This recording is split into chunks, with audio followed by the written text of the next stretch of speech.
Are those fingers in my hair? That sly come hither stare strips my conscience bare. It's witchcraft. Hello, I'm Ernie Kiger, and this session is all about the Workhouse Arts Center on the grounds of the former Lorton Prison. So why on earth are we listening to Frank Sinatra right now? Well, I bet you didn't know that in 1965, Old Blue Eyes himself, along with Count Basie and Ella Fitzgerald, performed for the prisoners there. And this was before Johnny Cash made his much more famous appearance at Folsom Prison. There's a lot we may not know about the former Lorton Prison, and today, with Laura McKie from the Workhouse Arts Center and the Lucy Burns Museum, which is also on the grounds, we're going to discover more about D.C.'s former correctional facility at Lorton, its past, its present, and surprises are guaranteed. Laura, thank you so much for joining us. Oh, you're quite welcome. Longtime residents are no doubt familiar with the former Lorton Prison, but today the prison is but a memory. What's going on there these days? Sure, but let me give you just a brief history so you understand what has happened over the last few years. The prison itself closed in 2001. Shortly thereafter, Fairfax County purchased more than 2,000 acres of the former prison. A number of the historic structures were repurposed. The former workhouse was transformed into the Workhouse Arts Center. Interiors of the reformatory were gutted, totally renovated, and made into apartments. The brick walls around the penitentiary are still standing, but the buildings inside are being turned into shops. The county built 3 new schools for South County residents, as well as the largest public golf course in Virginia. The Lucy Burns Museum itself just opened in January of 2020. It's part of the Workhouse, which has over 80 artists in residence who produce their own art, but also provide classes for adults and kids at the Workhouse. In addition, there's a theater for locally produced plays, music and dance studios, and a variety of exercise classes. The Lucy Burns Museum itself is divided into 2 sections. The first section tells the story of the 91-year history of the prison and includes access to 38 prison cells, which remain in place from the 1970s. The second section is devoted to the story of the suffragists who were arrested and imprisoned in the women's workhouse at Lorton. Their crime? Picketing the White House in support of women's voting rights. Prisoners who visit learn about the history of the women's suffrage movement beginning in 1848 in Seneca Falls, New York, through the enactment of the 19th Amendment, granting all women in the United States the right to vote. Going back in time, in 1917, 72 women were arrested and sent to prison in Lorton. While they were there, they were treated harshly, and some even went on hunger strikes. Those that did go on hunger strikes were force-fed.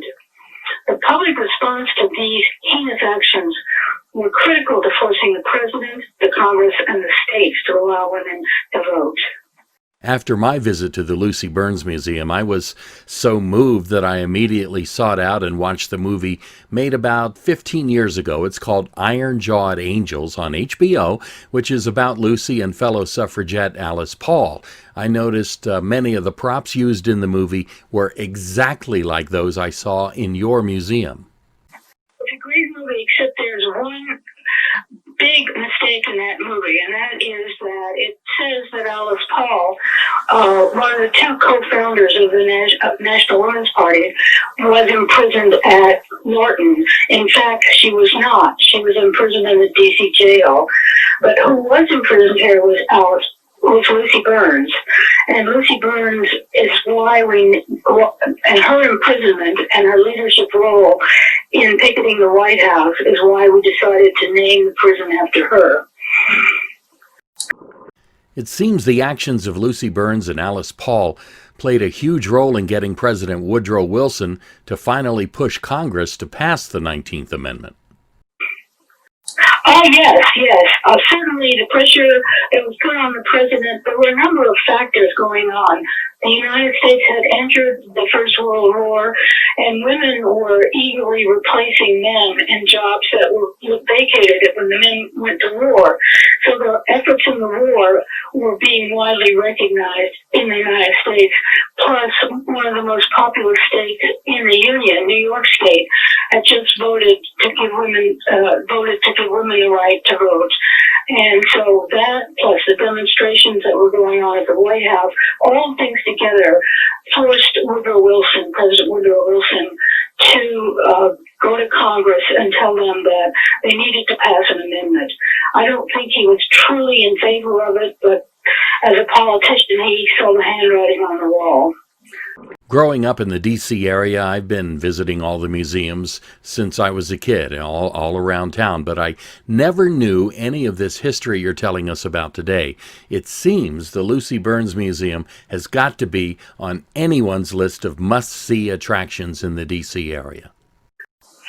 Well, there were a number of temporary shows around town, but as you say, for a permanent exhibit, this really is the only one that tells the complete story. Most of the people who come to the museum really have no idea about what happened. They know about the early days with Susan B. Anthony and other early people. They learn about that in school, but then nothing else is taught. So it's a real eye-opener for most people, and I'm really pleased that we are in a position to help them learn about this really important part of American history. Now, when I was a child growing up in the 60s in Springfield, I vaguely remember touring missile sites, which I believe were on the Lorton grounds. Am I remembering this correctly? Yes and no. Certainly during the Cold War, a large anti-aircraft ballistic missile site was built on the prison property. It was staffed by U.S. Army Reserve personnel. In the early years, conventional Ajax rockets were installed, but later on they were replaced by nuclear-powered Nike missiles. However, I don't believe the public was ever allowed into the facility, but certainly you could see parts of it from public roads. So your father may have pointed it out to you as they drove past, but I sincerely doubt that you actually got on to the site itself. So how do you suggest one make the most of their trip to the Workhouse Arts Center? Well, I would suggest that you spend at least half a day. You'll be able to visit the artist studios and enjoy displays of their work. Visit the two-story building on campus, which has specially mounted art shows all the time. They're really wonderful. And of course, visit the Lucy Burns Museum. You may want to sign yourself or your children up for art classes or summer or other kinds of workshops for kids. Bring a picnic lunch and take advantage of the numerous picnic tables in the area. After the pandemic, you'll be able to enjoy theater, stand-up comedy, dance, and even cooking classes. And what are the hours, and how do we get there? The Workhouse is on what used to be called Ox Road, Route 123. It's just above the town of Lorton. Above the town of Occoquan. And the hours right now are Friday, Saturday, and Sunday from noon to 5. The Lucy Burns Museum itself is open on Saturdays from noon to 5.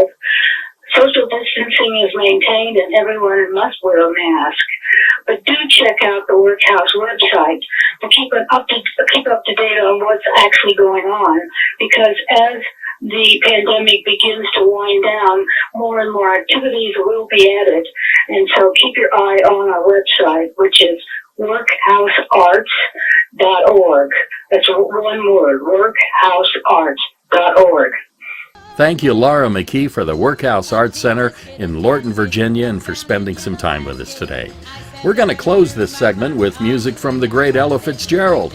Now, Ella will not be performing when you take your family to the Workhouse Arts Center in Lorton, but you will experience the joy of art and music and gain a new perspective on the area we call home. Thanks again, Laura McKie, and we'll see you next time. She took it, my little yellow bag.